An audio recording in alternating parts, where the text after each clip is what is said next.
जिंदाबाद जिंदाबाद जिंदाबाद। राम राम जी सारे ने।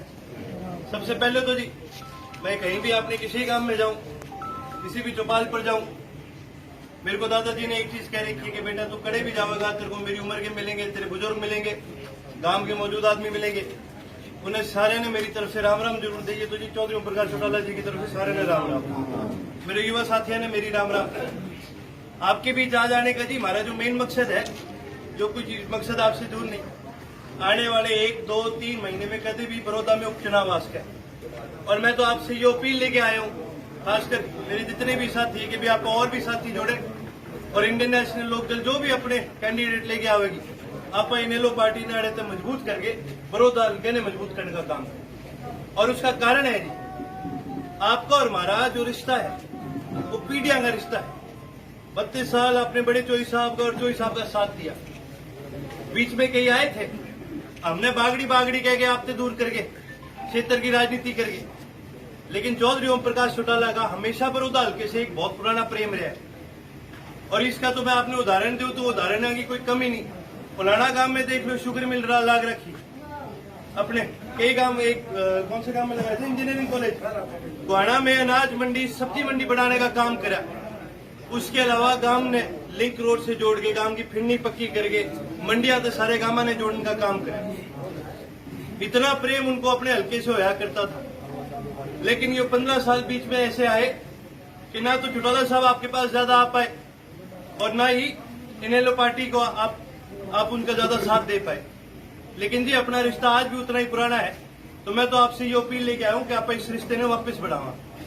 आज भी अगर आप देखोगे पूरे हरियाणा के अंदर किसानों की अगर कोई आवाज उठानी है तो केवल और केवल चौधरी ओम प्रकाश चौटाला और चौधरी अभय सिंह। जो कोरोना वाली महामारी आई थी, अपना तो सीजन एंड चल रहा था कणक का, पर यो बीजेपी के मंत्री कह गए कि ना भाई घर से बाहर ना कटियो, कोरोना है मर जाओगे, हाथ धो लो, मुंह धो लो और घर में बैठे रहो।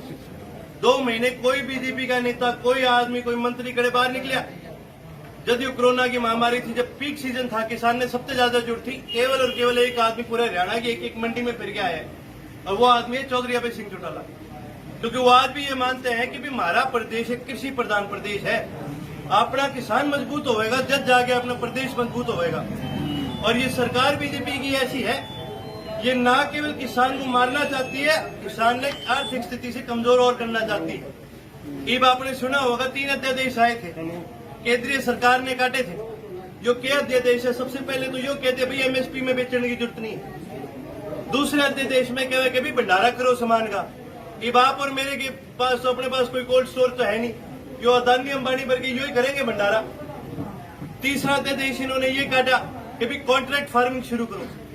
बड़ी बड़ी कंपनियां क्या करें, किसान के साथ कॉन्ट्रैक्ट बांध ले कि भाई 4 साल तेरी फसल खरीदेंगे, पहले साल तो तुम्हें ठीक रेट पे खरीद ले, बाकी 3 साल न्यू करते कहते रहेंगे भाई ना तेरा माल खराब हो गया हम तो सस्ते में लेवेंगे।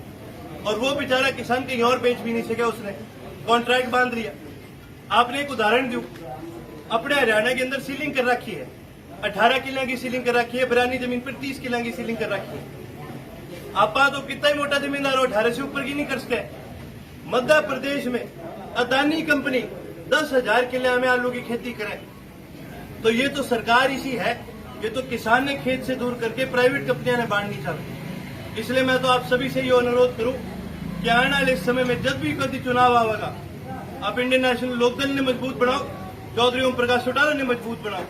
और आप देखो जी आज भी चौधरी अभय सिंह चौटाला जब विधानसभा में बोलते हैं तो सारी की सारी विधानसभा चुप होकर उनकी बात सुनती है। जब चौधरी अभय सिंह चौटाला कोई स्टेटमेंट देवे तो पूरे प्रदेश की प्रेस, पूरे प्रदेश का प्रशासन उनकी बात सुनता है, क्योंकि उन्हें बेरा है भाई ये सही आदमी है, ये गलत बात नहीं करेगा। एक विधायक होने के बाद भी, इतनी विपरीत परिस्थिति होने के बाद भी आज भी ये इंसान इतना मजबूत है कि जो किसी का हाथ थाम लिया, जो किसी की पर्ची पकड़ ली तो उसका काम करवा के रहेगा। तो मैं तो आपने एक चीज कही, तो एक आदमी है 90 के बराबर, हम एक और विधायक बना दो, इस सरकार में तो हम कोटे तले घेर देंगे। बाकी आज तो जी सारे से राम राम करने के लिए आया था। आप सारे मेरे को इकट्ठे दिखे, मैं क्या 2 मिनट क्यों बतला भी लेंगे। दोबारा फिर आऊंगा जी गांव के अंदर, कोई भी साथी हो, आपने किसी से भी मिलाना हो तो बेझिझक जी, हमने तो ये काफिला भी बढ़ाना है और हमने पार्टी को और बड़ौदा को और मजबूत करने का काम करना है। बाकी आपने मेरे को इतना मान और सम्मान दिया, उसके लिए जी सारे ने बहुत बहुत धन्यवाद कहना चाहूंगा जी। राम राम जी।